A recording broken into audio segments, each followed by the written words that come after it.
qualifying one was good and easy, with only one lap required in order to take me into Q2, unlike Monaco.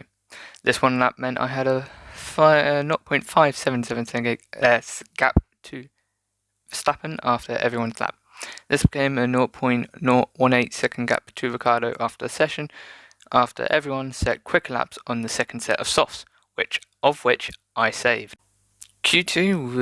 Qualifying 2 was much of the same quality, however the gap this time, after the first one, was quite a lot smaller. 0.307 seconds ahead of Norris in second. This time I did not have all the purple sectors. This went to me, Norris and Verstappen, all respectively. This gap then stayed after the same after the session to the same driver after minimal activity from all the AI cars. Last but not least, qualifying 3. I used the old softs to set a banker lap like Spain and previous circuits when pole is not a guarantee, unlike Championship 19 and 39. This did result in a 0.700 second gap to Verstappen in first with me in second. However, after a lap from the new tyres, I pulled 0.746 seconds to Verstappen in second. So here we are, and welcome to the Azerbaijan Grand Prix for 2022. This is quite an eventful circuit as of late. In 2017 we had the amazing conflict between Sebastian Vettel and Hamilton, but let's see what happens today. So the Azerbaijan's Baku Street City circuit is 6.003 kilometers long, with 2 DRS zones, one of them being the longest, and the tight turn 8 of the castle section, creating an epic circuit for racing, of which the following grid will line up for today's race. As in pole position we have the Williams, followed by Max Verstappen, the championship leader, followed by his teammate Perez and his former teammate Ricciardo in 4th. Hamilton and Leclerc alongside each other in 5th and 6th, with Albon and Magnussen P7 and 8. Lando Norris and Sebastian Vettel not setting a time in Q3 start 9th and 10th, with the AlphaTauri teammates lining up 11th and 12th. Sainz and Schwartzman are 13th and 14th, with Schumacher, Stroll, Russell, without penalties, Russell, Ocon and Bottas lining up, rounding up the grid with penalties. So on the circuit, down on the grid today, Baku, it's been an amazing circuit as of late, and let's see what it can do today. So here we are for the 5 red lights. And they're out. It's a good start from Max Verstappen, it looks like, as he already jumps the Williams driver heading into turn 1, and it looks like both Red Bulls have jumped the Williams going into turn 1, and they are now 1-2 leading. Perez looking to defend from the Williams, nothing doing for the Williams driver there. Gets a little bit wobbly on the exit of turn 2. Is that going to allow Lewis Hamilton and Daniel Ricciardo to go down his outside or inside? It allows Hamilton to go down his outside, as Ricciardo looks to the inside, not quite. As the Williams driver on the mediums breaks a little bit later than the Merc and stays in P3 for now. George Russell at the back of the grid, however, making up a position on Stroll as we head towards the end of Sector 1. Lando Norris losing positions and Yuki Tsunoda gaining quite a few as we head towards the castle section now. We jump to lap 6 as the Williams driver finally getting close enough to think about a move on Sergio Perez. I don't think it's crucial that he gets them now. He clearly has a lot of pace over the Red Bulls, seen by qualifying. Not trying to be biased. As we go on to lap 7 now, he's really close after the longest straight on the calendar. As we head towards turn 2, he looks to go to the inside, but is just trying to fake out Perez, see if he's going to make a mistake. As we head towards turn 3 now, DRS open, 3/10 the gap now, as it is dramatically coming down, 2/10, 1/10. Is he going to pull ahead into the braking zone? Yes, he is. He's ahead, but he's gone deep, and he has to pirouette out of in the runoff as he drops down 6 seconds and a half now to Perez, lost after that crucial error by the Williams driver there. This could be crucial for the race now. He has to try and close back in as we jump to lap 13 has closed in and lap 17 now. And over the team radio we heard some damage for the Williams driver. So replay's just trying to find out when that is, because I don't remember. As the replays seemingly can't pick up the damage at the moment. So stupid. So whether that means that there was no damage on the car, and in fact it was just his mind playing tricks on him, and Mark, his engineer, we'll never know really. But he's done well to recover after that mistake. 4 seconds to gap, closed in 10 laps. Although, so he's clearly got the pace. He didn't need to rush and try and make the overtake down into turn 3.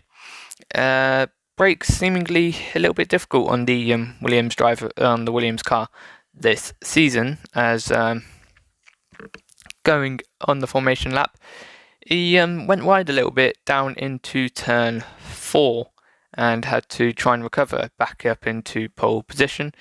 Unfortunately, he couldn't, and managed to make contact with Daniel Ricciardo, resetting both of them on the grid. Maybe that contributed to the lack of tyre temperatures that both of them suffered, the poor start that both of them suffered with. But, you know, it could just be down to the heavy right foot it seems to be on the Williams driver. As you would have seen, 2.5 seconds to gap actually after lap 13.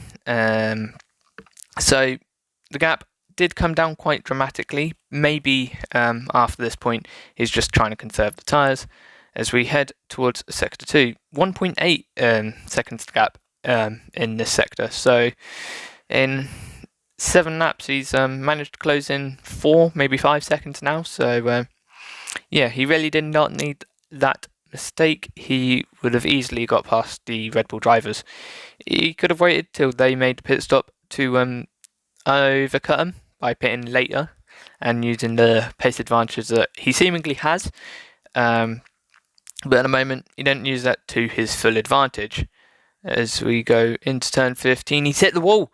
He has, right there, and that is what causes the damage. But on the right end plate, no visual damage. Thank you, game. So we head to lap 21 now. Lost out 9 seconds to Perez, 7 seconds in the pit stop due to the front wing change. Never helpful, as he's now going to have to try and close back that down. And it's actually 12 seconds now to gap to Verstappen, losing 8 seconds to him. Instead of as Checo loses a second to Max as well, as he goes for another spin there in the beginning of the third sector, and he's dropped down 2 positions now to Lewis Hamilton and Daniel Ricciardo. Looks like he just dropped it on the rear, and now he is paying for it, as now he is dropped even further behind the Red Bulls now. Surely he will not be able to win this race. As now he has to make 2 overtakes and gain 16 seconds to Perez if he ever wants to win this race now. As we head on to lap 24, chasing down Daniel Ricciardo, the Williams driver now, as he is in the DRS zone. So surely on the main straight he will be able to get him. But he may be cautious now on that right pedal of his with his right foot, as we have heard recently that his pedal, we have heard in the past year that his pedal has been very weak after it seemingly snapped in real life. Works perfectly fine though. It's just sensitivity is really low, and you can push it all the way with minimal force.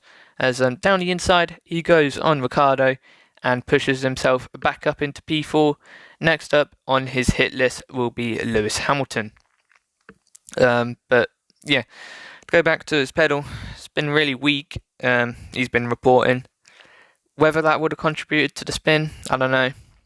Could have just been a lack of concentration or too much concentration, and instead desperation, as in the 7 races we've had this season, he's only had 1 victory. And now for a driver on such a low competitiveness of the field to his capabilities, it is really unusual for him to have not won the first 7 races. Obviously, Bahrain was not his fault. It was a mechanical failure to the car. And if you can't tell by now, I'm just filling, waiting for another overtake. As down towards turn 1 we are going. He's in the DRS 4/10. It's really close now as we head towards turn 1. Is he going to make another late move and make another mistake? Down the inside he goes. Brakes a little bit later than the Merc does and goes a little bit wide. Maybe on the white line, but that could be a little bit costly for him. He possibly could have finished the move off the circuit, but I believe he will be able to pull an advantage on the Merc, so even if he does get a penalty, it wouldn't be too costly. But what has been too costly is battling with the 2 drivers here, Hamilton and Ricciardo, because now the gap is 19 seconds to the Red Bull drivers instead of the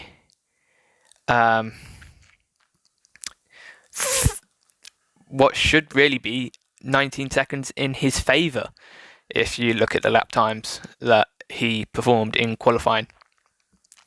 Lap 13 then, medium tyres still going good for the Williams driver here, as towards third sector, 18 seconds to gap to Perez, not really coming down, only a second in the past couple of laps, and he goes for another spin 3 times this race. He has made crucial mistakes, as again he drops behind Hamilton and Ricciardo, and it looks like he's going slow. Is that him getting back up to speed, or is that with a problem of the car? No, it seems fine on the car's end, but it is definitely another driver error for the Williams driver. Is he going to be able to recover from it this time? I highly doubt it, as now the gap to the Red Bull drivers is around 30 seconds once he gets past the Ricciardo and Hamilton again for the second time this race. Third time, if you include lap 1 when he had to defend against Hamilton and Ricciardo after getting a poor exit out turn 3. Maybe that was a sign of things to come with the loss of the back end through the exit turn 2. But now, towards turn 1 we go. Is he going to be able to get Ricciardo as clean as he did last time round on lap 24? Down towards the outside he goes this time. So if he makes a mistake, he won't collide into Ricciardo, but he would collide into Hamilton. Off the circuit he goes again, down into turn 1 whilst completing a move. Is that going to be looked at by the stewards? I highly doubt it, but it really should be, as he has made possibly 2 illegal overtakes down into turn 1 now, as he completes the move on Lewis Hamilton down into P3, turn 3 into position 3. Now back onto the podium, and 26 seconds to gap to the Red Bull drivers. That is an entire pit stop. So he needs a safety car to get back in the fight for the win. And I think the win is over for him now. There is no way he's going to be able to recover from this, as we're getting reports that he's going to come in this lap, as there's movement at the Williams garage down in the pit lane. But so here he is. Yes, into the pits he comes, a little bit close to the Merc. They're maybe being a bit cautious on the speed limit, as he has been known to exceed that a couple of times. It's a good pit stop, and now he can firmly chase after the Red Bull drivers. No, he can't. He's hit the wall, and that is him out of the Azerbaijan Grand Prix. Here we go. I have to do this kind of. Formation lap was terrible after braking too late into turn 5. I fell behind Max, Sergio, Daniel, and Lewis. I did get back ahead of Lewis, but trying to get back past Daniel, I hit him. I dived under the inside of turn 12. This meant we got disqualified from the formation lap. This meant I had a purple grid slot, but 70-degree tyres. This ruined my lap 1, and in my race, I lost out to Max and Checo at the beginning of the race, and almost lost out to Hamilton and Ricciardo, but stayed ahead of these two, but I had to try and get back past the Red Bulls. The first attempt, and really my only attempt, came on lap 7. I got a good run out at turn 2 and dived on the outside towards turn 3 after Checo defended the inside. Sorry. I lost concentration after focusing on the right guy to Checo's car, so broke at the 100 metre board instead of the tree between 150 and 100 metre boards. However, we had built a gap ahead of the McLaren, so I kept P3. However, trying to close back into Perez, I hit the wall on the outside of turn 15 on lap 14. On the replays, there was no visual damage, but on the MFD and from Mark, I had yellow-green damage. I changed front wing, and it dropped me 9 seconds behind Perez, who was 3 seconds behind Max. On lap 21, however, I buckled and spun on the exit turn 16. I lost out to Hamilton and Ricciardo, falling 1 second behind them. On lap 24, I overtook Ricciardo on the pit straight with a simple overtake before the DRS line, and used that to get ahead of him, the DRS. On lap 25, I got back past Hamilton with a DRS inside dive bomb into turn 1. However, I did brake at the same point as I normally do, so I forced Hamilton behind me. And then I somewhat set after Perez. The gap was 18 seconds, so I did not really have any hope that I was going to get them. This confirmed after a spin on lap 30. Again, falling behind Ricciardo and Hamilton. 2 seconds to Ricciardo this time. On lap 33, I was close enough to try and move on Ricciardo, so I did just that on the pit straight with an outside dive bomb and close encounter with the barrier, followed with a quick and easy overtake on Hamilton into turn 3, not missing my braking point. However, in the pits, I fumbled again and spun on the exit, ending the race. No excuses, no words, nothing. Except a couple hits on my wheel and my helmet, and breakdown of throwing, tossing more like, everything I had on me, and lying in my bathroom for 5 minutes, crying and questioning. 1. Why my happiness depended on me doing well in a video game? 2. Why am I crying because of a video game? And 3. Why I cannot do anything correctly or well. I do not know the answers to those 4 questions. I do know, though, that the championship is now over for me. So instead, I'll be trying to have as much fun as I can in the rest of the season, because currently I'm not having any fun. I do not want to end with another series career mode, but I won't do anything I do not enjoy. At the moment, I do not want to keep playing. At the moment, I do want to keep playing, but when that drive is the drive for success, I will consider ending it. Obviously, success helps enjoyment, but when I do not win, if I do not win, I want to have enjoyed and be happy about the race. Miami and Australia, I was not happy about the race. I obviously enjoyed getting back through the traffic, but I did not enjoy... Well, actually, I enjoyed Australia. I didn't enjoy Miami, because that should have been an easy victory. Saturday, I will not be racing, so I'll take and try to enjoy the break. Then to try and enjoy the rest of the season.